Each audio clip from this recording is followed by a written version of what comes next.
विश्वास कमजोर होना, इतनी शक्ति हमें देना दाता। मन का विश्वास कमजोर होना, हम चले नेक रास्ते पे, हमसे भूल कर भी कोई भूल होना, इतनी शक्ति हमें देना दाता। मन का विश्वास कमजोर होना, दूर अज्ञान के हो अंधेरे, तू हमें ज्ञान की रोशनी दे। हर बुराई से बचते रहे हम, जितनी भी दे भली जिंदगी दे। बैर होना किसी का किसी से, भावना मन में बदले की होना। हम चले नेक रास्ते पे, हमसे भूल कर भी कोई भूल होना, इतनी शक्ति हमें देना दाता। मन का विश्वास कमजोर होना, हम न सोचे हमें क्या मिला है, हम ये सोचे किया क्या है अर्पण। फूल खुशियों के बांटे सभी को, सबका जीवन भी बन जाए मधुबन। अपनी करुणा का जल तू बहा के, कर दे पावन हर एक मन का कोना। हम चले नेक रास्ते पे, हमसे भूल कर भी कोई भूल होना, इतनी शक्ति हमें देना दाता। मन का विश्वास कमजोर होना। Good morning everyone. प्रस्तुत है आज का सुविचार। सबसे बुद्धिमान व्यक्ति के लिए अभी भी कुछ सीखना बाकी होता है। The wisest man has something yet to learn. अर्थात बुद्धिमान व्यक्ति वही होता है जो जीवन की प्रत्येक परिस्थिति से कुछ न कुछ सीखता रहता है। आज के लिए इतना ही। आपका दिन शुभ हो। धन्यवाद। प्यारे बच्चों, आज का शब्द है ZAG। हिंदी में इसका अर्थ होता है मोड़। इसका वाक्य प्रयोग देखते हैं। He zagged down the street on his bicycle। zigzag एक वर्ड है जिसको हम टेढ़े मेढ़े के अर्थ के रूप में प्रयोग करते हैं। इसका वाक्य प्रयोग देखते हैं। The path ran zigzag up the hill। दूसरा वाक्य प्रयोग। The lightning made a zigzag in the sky। धन्यवाद। नमस्कार, चलते हैं आज की पहेली की तरफ। तो आज की पहेली है, गर्मी में हम जिससे घबराते, गर्मी में हम जिससे घबराते, जाड़े में हम उसको खाते, जाड़े में हम उसको खाते, उससे हर चीज़ चमकती, उससे हर चीज़ चमकती, दुनिया भी है खूब दमकती।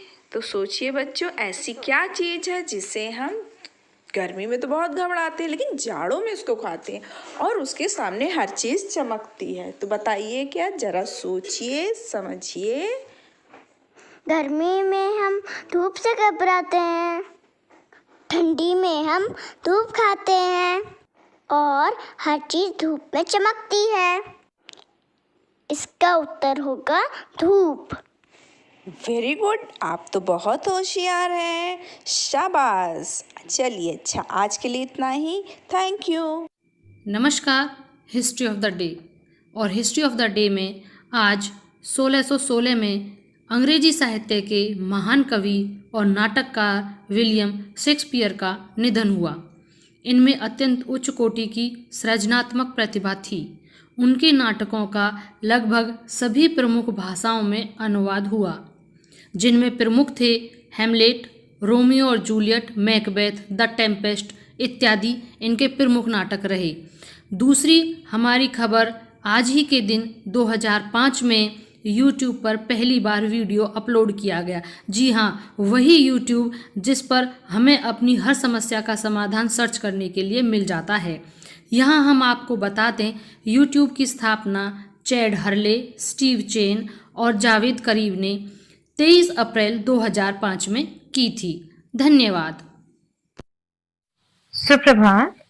आज के विशेष में हम बात करेंगे विश्व पुस्तक दिवस के बारे में। 23 अप्रैल 1564 को महान लेखक विलियम शेक्सपियर ने दुनिया को अलविदा कहा था। इनकी कृतियों का विश्व की समस्त भाषाओं में अनुवाद हुआ है। इन्होंने अपने जीवन काल में करीब 35 नाटक और 200 से अधिक कविताएं लिखी।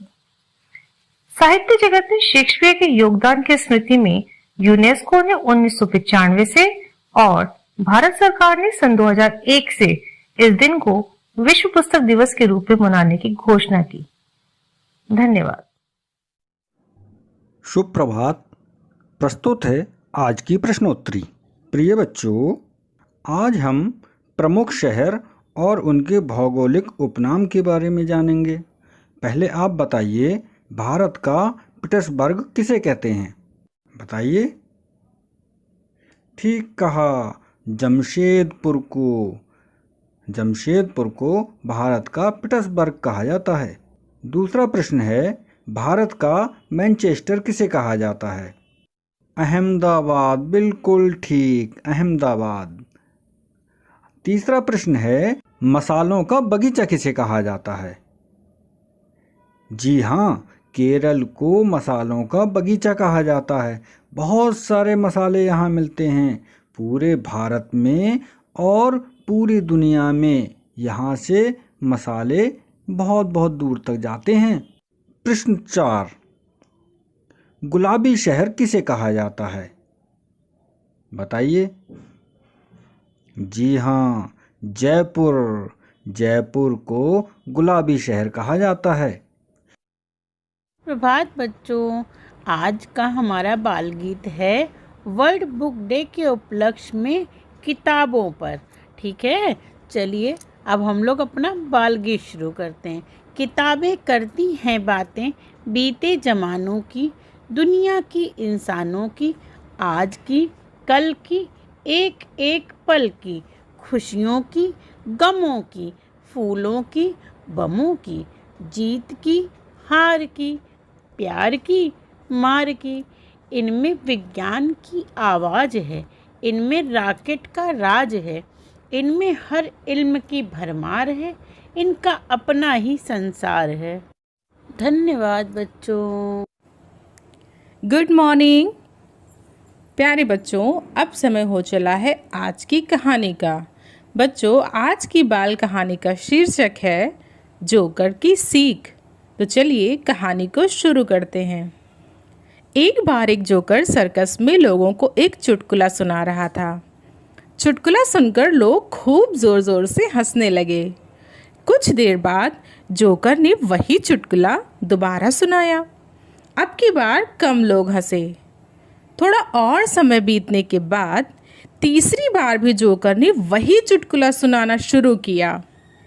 पर इससे पहले कि वो अपनी बात खत्म करता, बीच में ही एक दर्शक बोला, अरे कितनी बार एक ही चुटकुला सुनाओगे? कुछ और सुनाओ, अब इस पर हंसी नहीं आती। जोकर थोड़ा गंभीर होते हुए बोला, धन्यवाद भाई साहब, यही तो मैं भी कहना चाहता हूँ। जब खुशी के एक कारण की वजह से आप लोग बार बार खुश नहीं हो सकते, तो दुख के एक कारण से बार बार दुखी क्यों होते हैं?